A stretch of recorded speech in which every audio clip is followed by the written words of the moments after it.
and we are very happy to rejoin.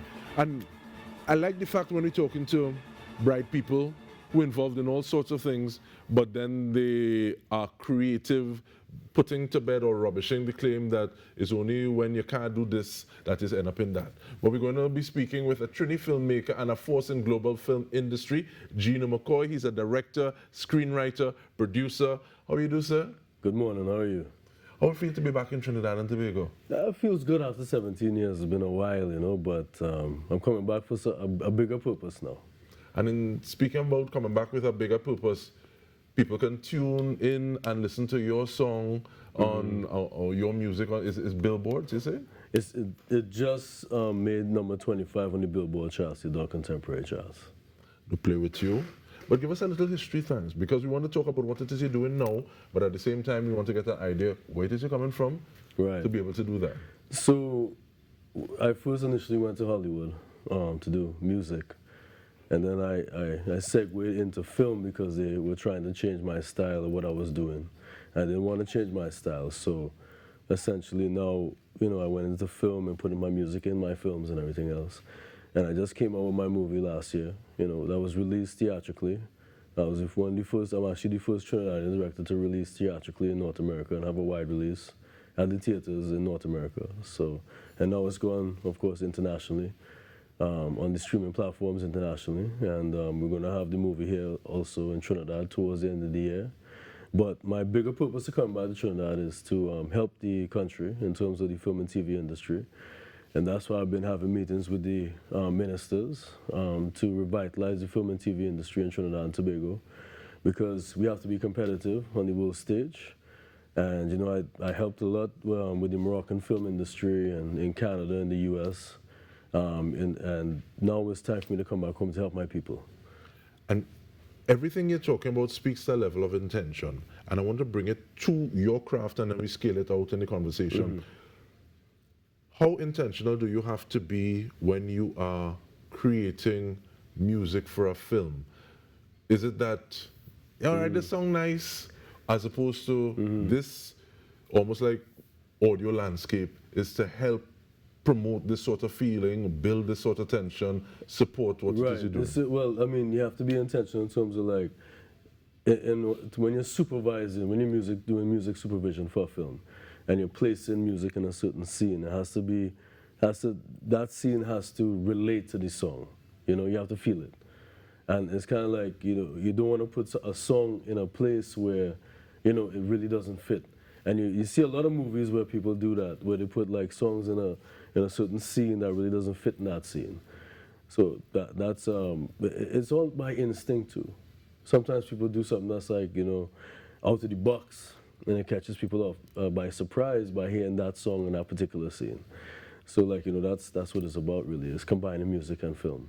It feels as though there's a mix of art and science. And with that, I want to ask as well, in terms of, because the sci-fi film that you're talking about is Lumina. Right. Shot entirely in Morocco. Was that accident? Did it happen like that? It was during COVID. It was the most difficult time to shoot a film in the history of cinema.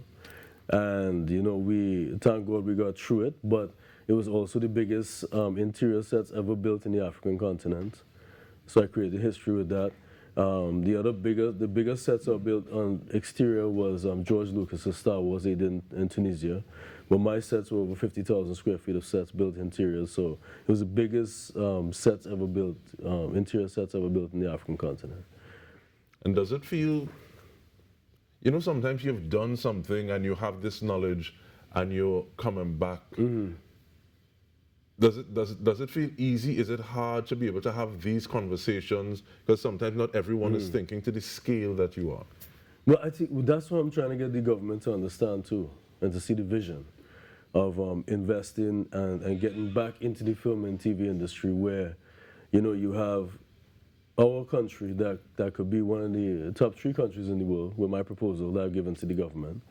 And right now, you know, we have to compete with countries like Malta, Dominican Republic, Morocco, and all these other countries that, you know, are doing extremely well, you know, generating billions over the next few years in terms of their film and TV industry. So that's why you have to help the government see the bigger picture. That, you know, you have a lot of students that are coming out of university that don't have jobs. that are not finding jobs in the film and TV industry.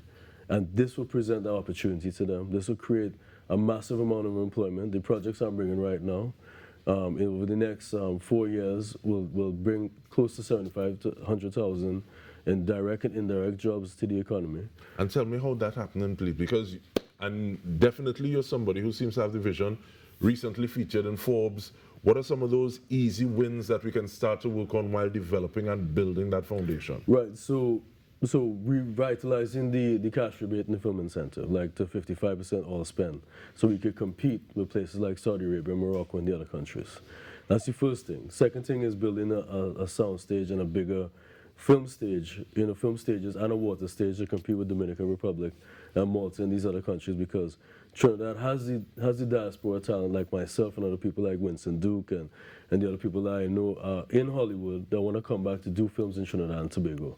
And that's why it's important for the people and also for the country, because, that's foreign exchange coming into the country.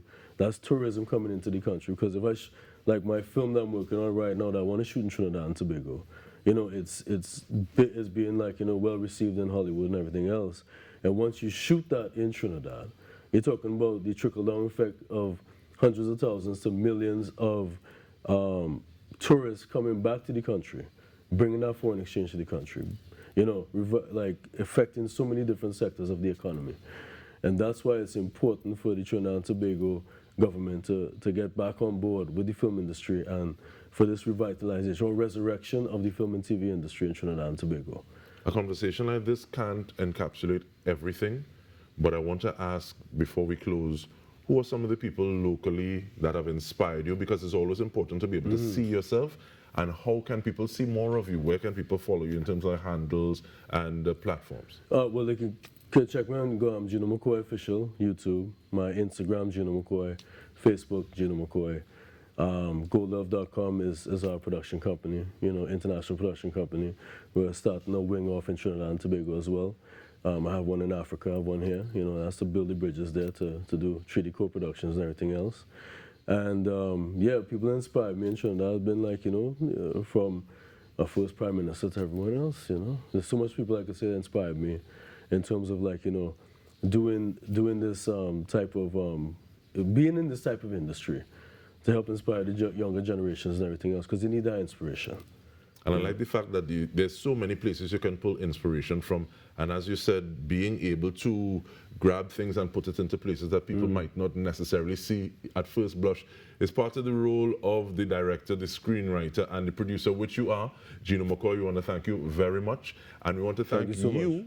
Definitely. And we want to thank you for continuing to tune in to the Now Morning Show. We continue after this.